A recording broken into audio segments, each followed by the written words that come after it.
Welcome to Crummock Water in the English Lake District. The peace and quiet of the English Lake District. There are geese absolutely going mad. So on this little island, which is actually the focus of what I'm trying to take images of at the moment, I think the geese competing for the land, so they're absolutely going mad. But just heard my first cuckoo of the year. Up, it sounded like it was coming from up that way somewhere, but it's late April, my first cuckoo of the year, so always nice to hear first cuckoo. So I'm in the Lake District, Cumbria, for a couple of days. Was up last night, so started relatively early this morning. I'm going to stay over tonight, depending on where I end up, either in my tent somewhere, or I'll see what I can fix up. But not got any plans. I'll just see how I go. But the plan is, so for photography wise, the plan is I come to Crummock Water, beautiful calm conditions. At the moment I'm photographing this island. I'm going to walk a bit round the edge of the lake, spend a bit of time here looking for reflections and things like that. But at the moment it's quite cloudy, but the weather forecast is for that cloud to shift and it's become clear later this evening, about 7 o'clock, and sunset is about 8 o'clock. So my plan at the moment, and this might all change, is to go up somewhere like Cat Bells, which is near Keswick in the Lake District, go up somewhere like Cat Bells and photograph the sunset from up there. So this will probably end up as a series of a couple of short videos rather than one long one. I think if I tried to do a film of everything I'm doing today, it'd end up kind of an hour long or something. So I'll probably split it up into a series. But anyway, just so what I'm doing at the moment, this is one of those typical, you see lots of these Lake District images of kind of fences leading off to reflections, but I'm not actually doing that. I'm looking at this island with a tree on, and I quite like the reflection. You don't often get these calm conditions, so make the most of it. And I've got my 70 to 200 lens on, just to focus right on the island. So if I come round here, geese are off again, and I'll just show you what I'm trying to achieve. Midges are out as well. So here we go, really simple. I'll brighten that so you can see. Obviously, island right in the middle of my shot, reflection of the tree. In fact, I might move my setup just a little, kind of as my dad would say, a thou, so that the tree really is in the middle. Just put that back down, so otherwise I'll end up taking photographs with it. So I'm just going for a really simple reflection, and see what I need, what can I make out of that. There's a nice little bit of light peeping through, but I'm on f4, which is the lowest I can get that lens, just to focus entirely on the island. I don't want any depth of field, don't want any detail in the background really. Not really interested in the foreground, just interested in the island. So I'm going to take some shots, but then there's a path that kind of comes round the end of Crummock Water. Those geese are noisy neighbours, aren't they? So there's a path that kind of goes round the edge. So I'll take a few images here, and then I'll go and try from a couple of different angles, because if you look down that way, there's a nice potential backdrop. Oh, and some blue sky coming along. So work my way around and take a series and see how we go. But I was going to say I enjoy the peace and quiet, but those not so bad. But I wonder if those geese do that all day. So take some shots and then have a little bit of a wander. Well, I've moved. How do I explain why I've moved? I was down, you can probably see the fence, so I was down at the fence before. There's the road, and I've moved you know, maybe 100 yards, but it's not the distance I've moved. I've moved up, and the reason I've done that is when I was down at the water's edge, although it was a nice reflection of the island, it didn't really seem like an island. So because of the angle I was at, you couldn't really separate it from the background. So there was no separation of the island from the background. So I'll show you what I mean, probably by looking at live view. So hopefully you can make this out. I think it looks a little bit like a kind of bonsai tree at the moment. I've now got the island, and there's clear water in front and behind the island. So it, you know, really looks like an I know that sounds like a really daft thing to say, but it really looks like an island because it is an island.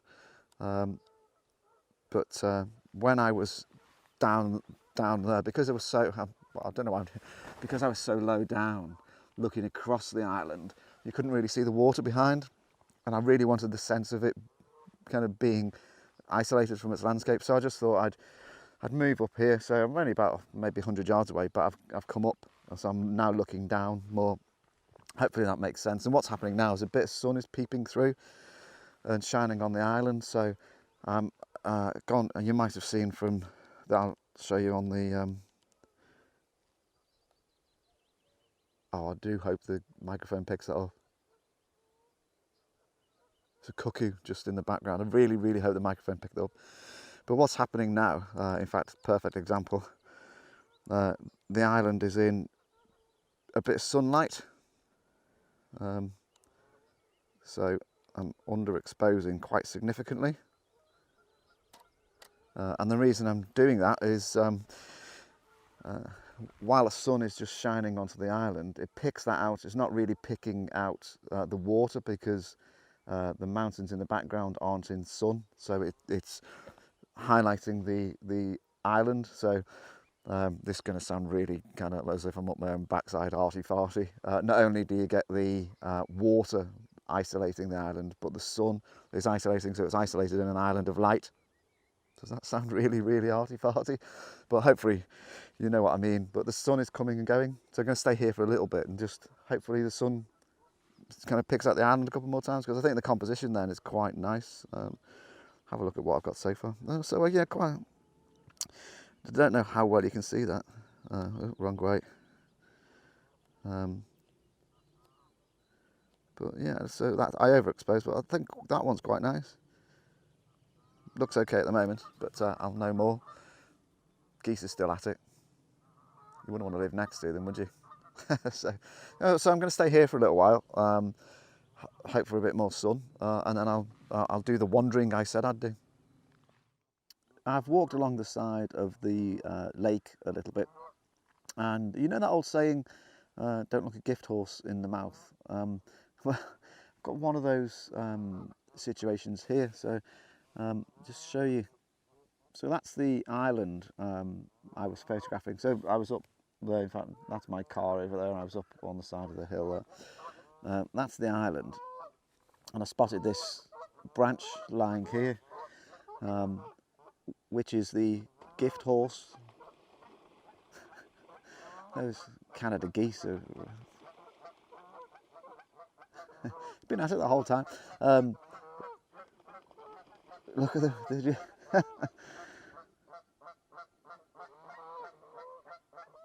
Anyway, just blimey. You wouldn't get much sleep if you were camping on that island, would you? But anyway, it's just too good an opportunity to miss.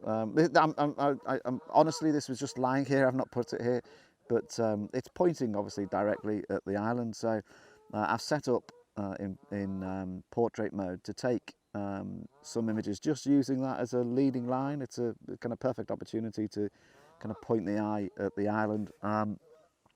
However, I've taken the images. One of the challenges might be that the branch itself is very bright, so it might stick out. The other challenge would be it might just be one of those really cliched images that I hate.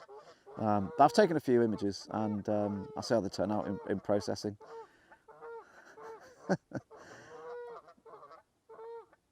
Just those geese, amazing.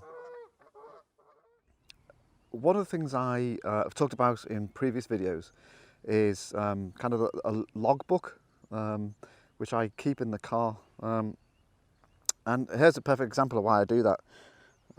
Just stood in a big pile of sheep leavings.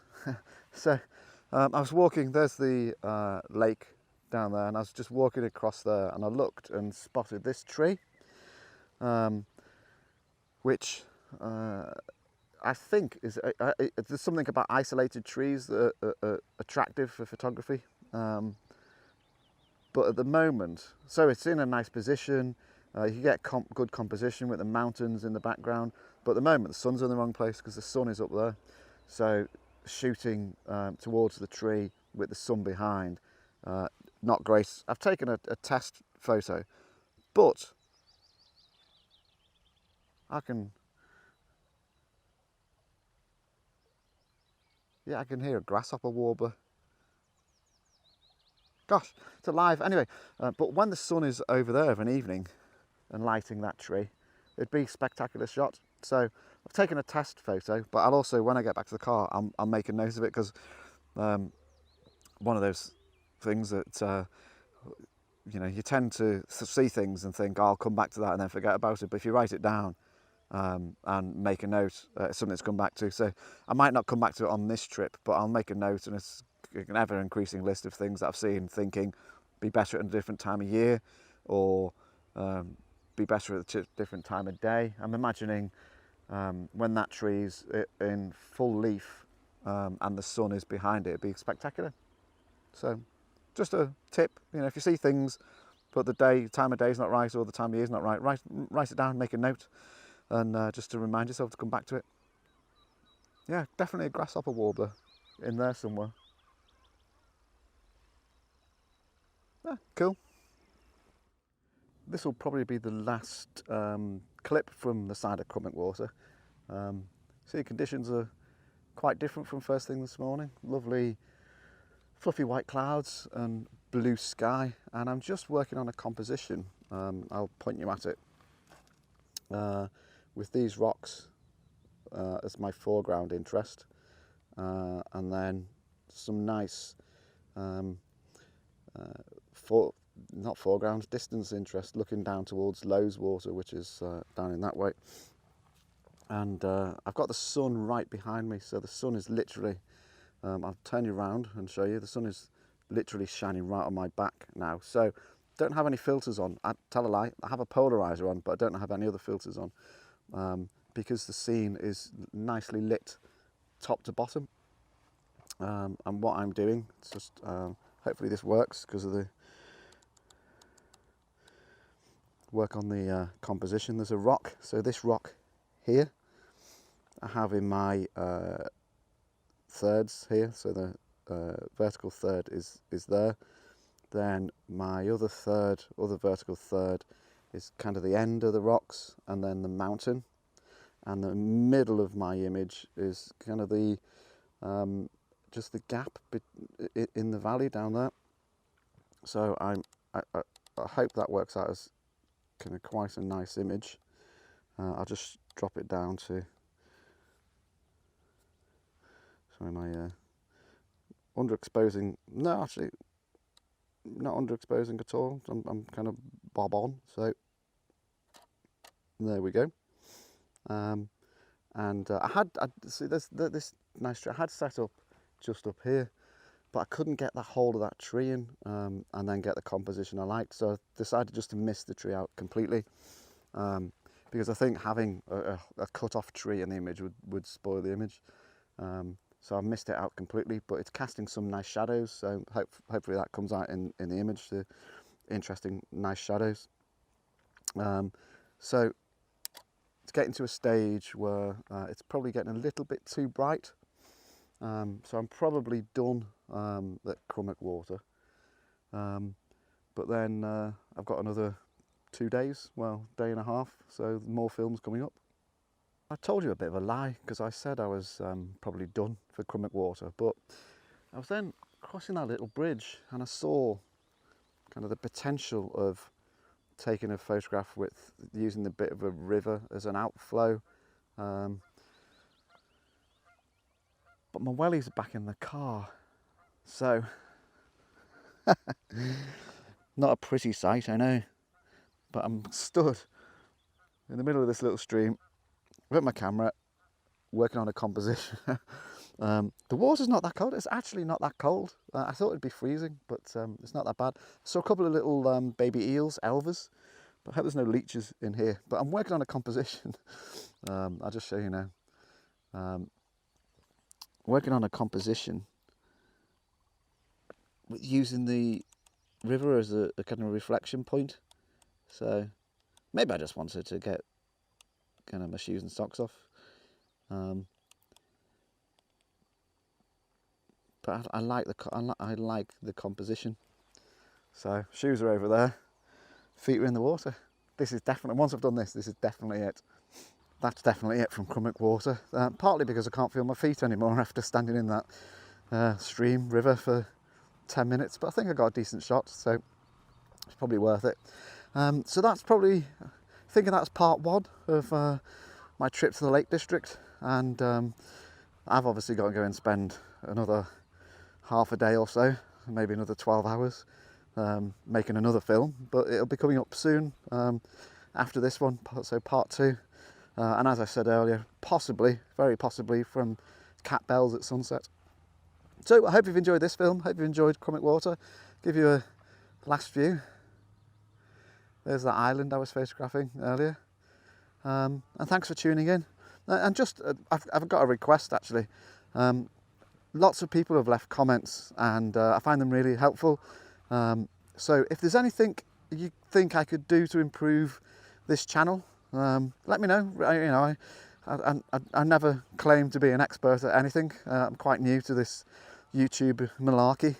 So if there's anything I could do to make it better, if there's anything you'd like to see more of, or anything you'd like to see less of, or anything you just think, actually, if you did that a little bit differently, it'd improve the viewing, let me know. Really keen to learn and improve your experience. So I'll say thanks in advance for any comments, and hopefully see you soon.